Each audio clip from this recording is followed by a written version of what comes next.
तो आगे हम देखेंगे नेक्स्ट, मतलब ये इस वीडियो में हमने देखना है कि टाइप्स ऑफ क्लस्टरिंग मेथड्स क्या होते हैं, कि क्लस्टरिंग के मेथड्स क्या हैं।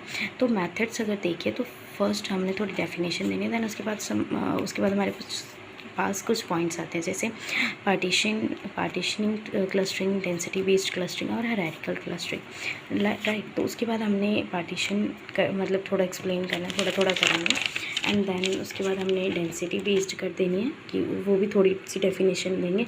बट हाँ, रिमेंबर इट कि हमने साथ में डायग्राम भी एक्सप्लेन करना है। उसके बाद हायरार्किकल क्लस्टरिंग की डेफिनेशन देंगे, और उसके बाद हम उसकी जो भी है डायग्राम वो भी एक्सप्लेन करेंगे। That's it. तो हम स्टार्ट करते हैं इस लेक्चर में। इस सेशन में हमने टाइप्स करने की, तो फिर हम क्लस्टरिंग के टाइप्स देखते हैं। तो सबसे पहले हमने देखना था कि कौन सी टाइप है, ठीक है। तो हमने टाइप में देख लिया कि 3 टाइप्स थे हमारे पास जो हमने पढ़े हैं। तो हम, अगर आप चाहो तो आप दे सकते हो, या एक लाइन में आप ये भी लिख सकते हो कि there are 3 types of clustering and we can explain in below. तो फर्स्ट में हम लोगों ने देखा कि पार्टीशनिंग क्लस्टरिंग है, देन डेंसिटी। तो अगर हम पार्टीशनिंग क्लस्टरिंग करेंगे, तो अगर आपको कंटेंट रेलिवेंट नहीं लगा तो आप खुद से कर सकते हैं, नो इशू। बट अगर आपको कंटेंट ज़्यादा वास्ट लग रहा है तो आप उसको शॉर्ट भी कर सकते हैं, इन द सेंस कि जो मेन कंसेप्ट है आप सिर्फ उसको लीजिए, जो मैंने एक्सप्लेन किया हुआ है ज़्यादा, वो हम इसलिए करते हैं ताकि अगर क्वेश्चन 10 या 15 मार्क्स का आए एग्ज़ाम में तो you have right it, okay.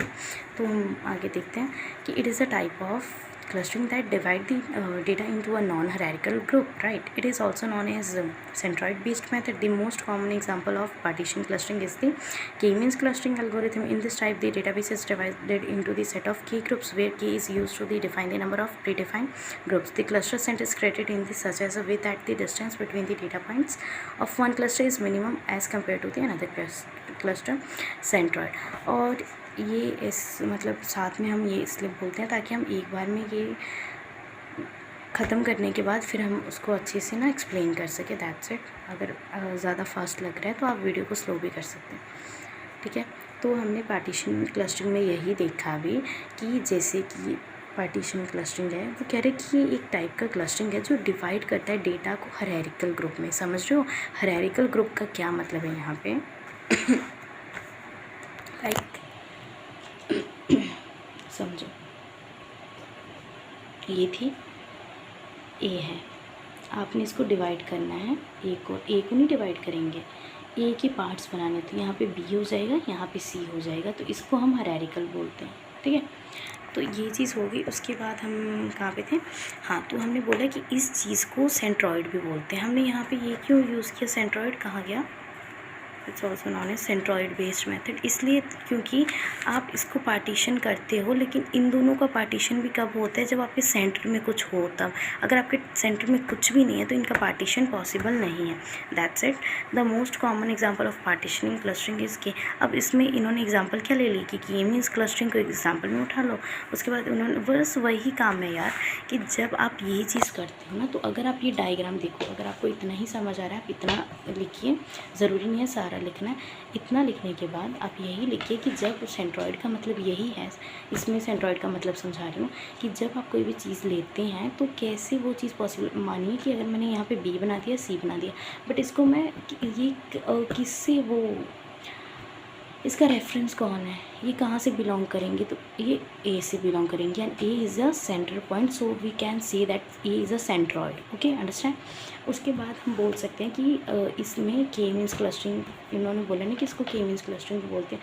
उसके बाद हम सेम ये डायग्राम बना देंगे और डायग्राम को एक्सप्लेन कर देंगे कि A is a centroid and A क्या बोलते हैं, B is belongs to the A and C also belongs to the A, so A is a parent of B and C, that's it। और ये point हमारा ख़त्म हो गया। Partitioning clustering में इतना ही था जो मैंने आपको यहाँ से लेके यहाँ तक करवाया है, सो डोंट कंफ्यूज, बस यहाँ तक, ओके, दैट्स इट। और ये आप डायग्राम समझ लीजिएगा, और मैंने आपको यहाँ पे सेंट्रॉइड का भी मतलब बता ही दिया कि क्या होता है, ओके। और इसको हमने भी बोला है कि पार्टीशनिंग को हम के मीन्स क्लस्टरिंग एल्गोरिथम यूज करता है, और इसको हम क्या बोल सकते हैं, और हमने भी बोला ना सेंट्रॉइड बेस्ड, और एल्गोरिथम कौन सी यूज़ होती है, के मीन्स, दैट्स इट। तो अब next point is density based clustering. तो डेंसिटी बेस्ड क्लस्टरिंग का क्या मतलब है, यहाँ पे हम वो देख लेते हैं पहले।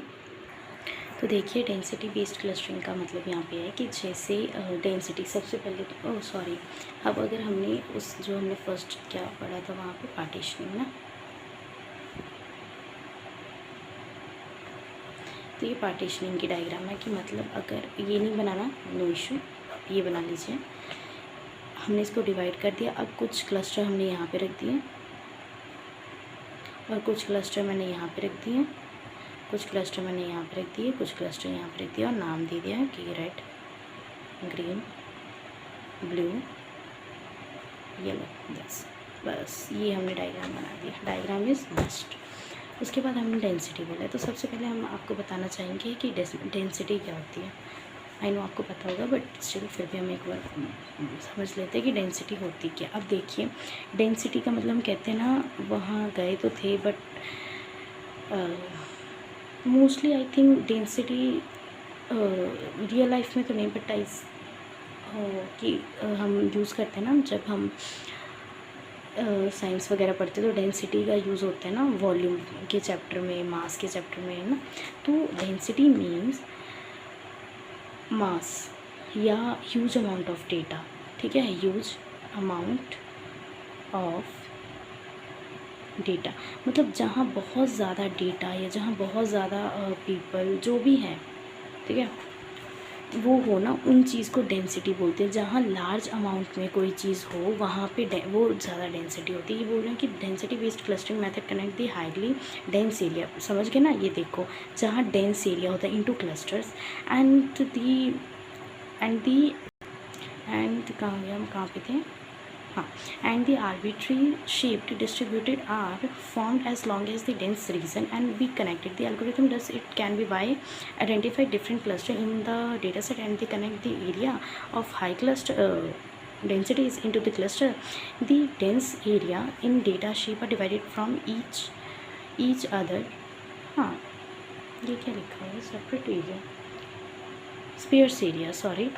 तो इन्होंने क्या बोला कि डेंसिटी बेस्ड जो है, सॉरी जो डेंसिटी बेस्ड है वो हम हमेशा डेंसिटी एरिया में यूज्ड करते हैं जहाँ ह्यूज अमाउंट ऑफ पीपल हो। तो यहाँ पे अगर आपने यहाँ पे बोला कि हाईली डेंस एरिया, आपने बोल दिया कि जहाँ पे बहुत ज़्यादा पीपल हो, बट यहाँ पे आपने क्लस्टर क्यों यूज़ किया। अब ऐसे तो है नहीं कि लोग खड़े खड़े नाची जा रहे हैं, ऐसे नहीं ना होगा। अगर कहीं पे है, हम कहीं पे भी जाते तो आप देखते हो ना बॉयज़ या मतलब जो बॉयज़ और गर्ल्स की लाइन्स अलग होती हैं, तो वो चीज़ है ना, तो फिर मैनेज करना पड़ता है। जब आप ऐसे ही बनाते हो ना, तो ये आपके क्लस्टर्स हो गए, both are different cluster, that's, ठीक है ना। तो वही चीज़ है, क्लस्टर है और फिर इनको एक शेप दिया हुआ है और उस शेप को डिस्ट्रीब्यूट कर दिया हुआ है as formed as the dense region. ज़्यादातर इसको डेंस रीजन में देखा जाता है और ये कनेक्ट होती है। अब इसके लिए हम एक अच्छी सी एल्गोरिथम यूज़ करते हैं ताकि जो डिफरेंट क्लस्टर है, अब वो डिफरेंट क्लस्टर जो है वो आइडेंटिफाई होने के बाद आपस में कनेक्ट हो सके, डेटाबेस कनेक्ट हो सके। और कहाँ कनेक्ट होना है, क्लस्टर में कनेक्ट होना है, और जो डेंस एरिया उनको एक शेप मिल सके। फॉर एग्जांपल मैंने अभी आपको बताया कि मानिए ये एक डेंस एरिया है, रुक जाइए, ये हमने ले लिया कि ये एक डेंस एरिया है, समझ रहे हो। यहाँ पे मानिए 500 लोग हैं, यहाँ पे बॉयज़ थे, गर्ल्स थे, अब मान सकते हैं कि 300 गर्ल हैं, 200 बॉयज़ हैं। अब ये डेंस एरिया में जब ये चीज़ की, अब हमने फर्स्ट लाइन में पढ़ा था डेंस एरिया है और क्लस्टर, ये दोनों अलग अलग बनाए तो क्लस्टर हो गया। अब हमने बोला कि उनको एक शेप दे दी, तो हमने इसको एक शेप दे दी। उसके थर्ड पार्ट में बोला कि रीजन होना चाहिए जो कि कनेक्ट हो। तो मतलब ये एक रीजन है, रीजन मतलब कि एक जगह है, ये है ना, डेंस एरिया है ना, तो ये जगह हो गई, ये चीज़ जगह है, जगह। उसके बाद वो बोल रहे हैं कि फिर कनेक्ट है, ऑब्वियसली कनेक्ट है यार, एक ही जगह में, ये थोड़ी ना ये आसमान में है, ये धरती पे, दोनों एक जगह पे हैं। उसके लिए फिर हम एक एल्गोरिथम यूज़ करते हैं। तो एल्गोरिथम हम बोल सकते हैं कोई भी यहाँ पे यूज़ कर लो, कोई भी क्या यार, एल्गोरिथम यूज़ करने के लिए आइडेंटिफाइंग करनी पड़ेगी। आइडेंटिफाई तो कर रहे हैं ना कि ये गर्ल्स हैं और ये बॉयज़ हैं, दैट्स इट। उसके बाद उसने बोला कि फिर जो एरिया है वो डेंसिटीज़ इनटू क्लस्टर, हाँ एरिया में भी इसी एरिया में क्लस्टर है ना अलग अलग, बट उसने बोला कि वो कनेक्ट होने चाहिए। तो कनेक्ट तो है ही ना, एक ही जगह पे है। उसके बाद उनकी शेप भी होनी चाहिए और उनका स्फीयर एरियाज़ भी होना चाहिए, ऑब्वियसली शेप भी और उनका एरिया भी है। तो हम समझ सकते हैं ना कि डेंसिटी बेस्ड क्लस्टरिंग क्या है। आई होप आपको समझ आया होगा कि जहाँ ह्यूज अमाउंट ऑफ पीपल्स होते हैं और जहाँ हम अलग अलग उन लोगों को अलग अलग रखते हैं बट वो जगह सेम होती है, ठीक है, और उनकी कनेक्शन करवाते हैं, उसको हम डेंसिटी बेस्ड क्लस्टरिंग बोलते हैं। तो अब ये देखिए, या तो आप ये इसको छोड़िए, ये वाला डायग्राम बना दीजिए एक ही जगह पे बट दो क्लस्टर है, ये क्लस्टर की शेप ऐसी दी हुई है, ये क्लस्टर की शेप ऐसी दी हुई है, तो ये डेंसिटी बेस्ड है, मतलब यहाँ पे अमाउंट ज़्यादा है, 1 2 3 1 2, ठीक है। अब नेक्स्ट वीडियो में हम देखेंगे हायरार्किकल क्लस्टरिंग क्या होती है, ठीक है।